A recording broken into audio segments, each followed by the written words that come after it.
Hi all, welcome to another episode of The Lamp in the Library. I'm Graham. I'm Kim, and in today's episode, we're going to be sharing some recommendations for Women in Translation Month, which is August is a month that people are just trying to encourage other people to read books that have been translated from women authors.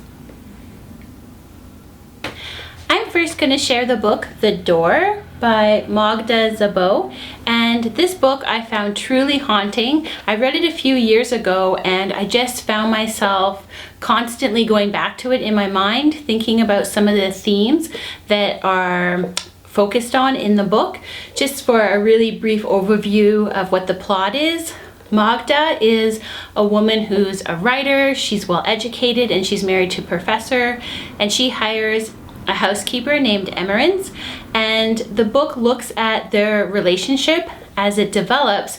But really what struck me the most about the book is this question of living by what you believe, living by your ideals, or versus talking about your ideals. And sometimes when you're trying to really live by your ideals, maybe the way you speak doesn't come across in the kindest of ways, or while in other times when we're always trying to speak super kindly, are we actually living by our ideals? And the book doesn't give easy answers. That's why it's so riveting and it stays with you, and the character development is amazing. So I really recommend the book The Door, and I constantly try to find people who've read it, but I never do, because I just would really like to really get into thoughts of the themes in the book. But I think you have to have read the book to really get into it, because you don't want to give any spoilers away when talking about the book. Oh, I'll have to read it then. It sounds like it has, it's talking about things that are relevant to the current cultural climate in terms of living up to what you espouse. Yeah, and people not always being easy to read, and sometimes when someone seems really harsh, are they? What's the reason for it? It's a really fascinating character-based book, but then really good to get into what it's talking about. Okay, I'm going to talk about a recent book. It's called The Vegetarian by South Korean author Kang, and this book became an international sensation a few years ago when it won the Man Booker Prize for its translation into English. The basic premise of this book is that a woman decides to become a vegetarian with disastrous consequences. This is a dark and disturbing book.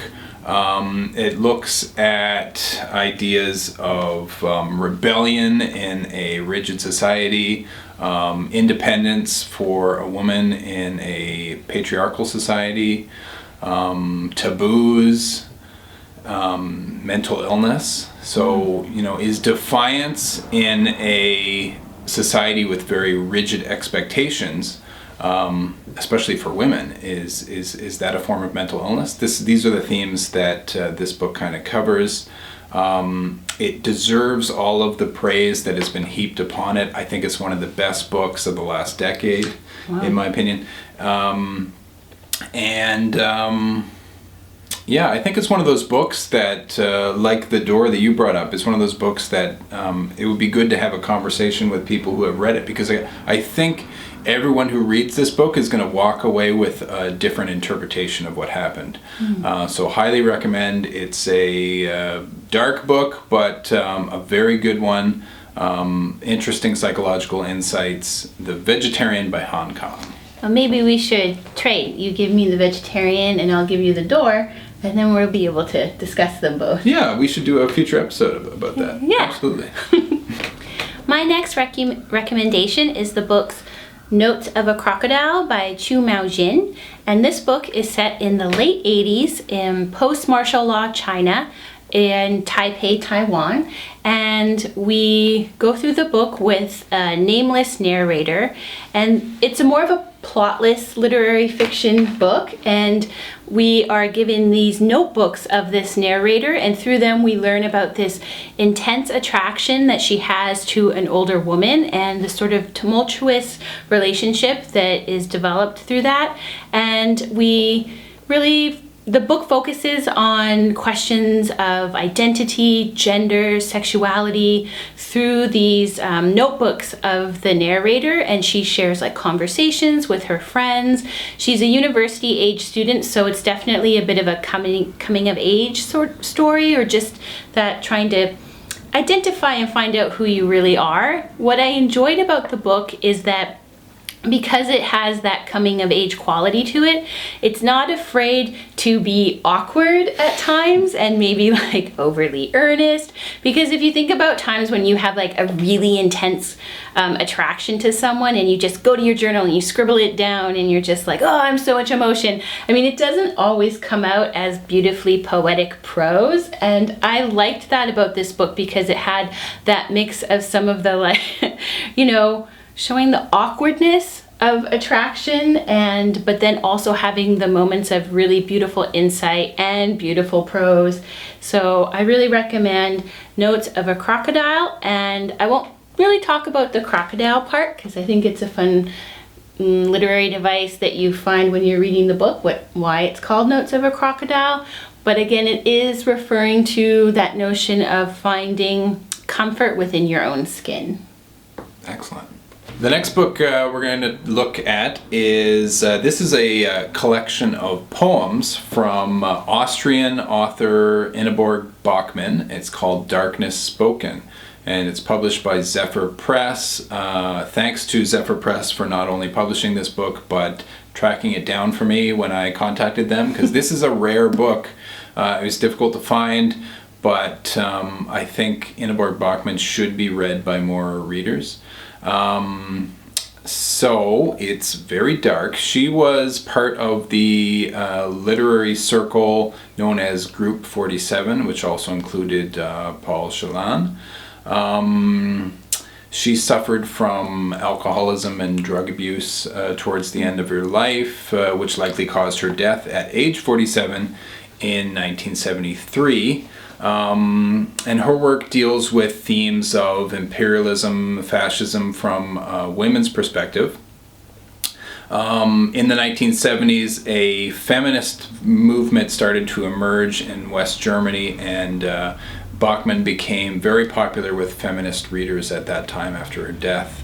The book, the themes in the book are very dark. It's kind of like Paul Celan. She's one of those authors, I think, who grew up in that generation where a lot of, terrible stuff went down in Nazi Germany. And she just never, I guess, recovered in some level from that kind of darkness. And it permeates her writing and, her life.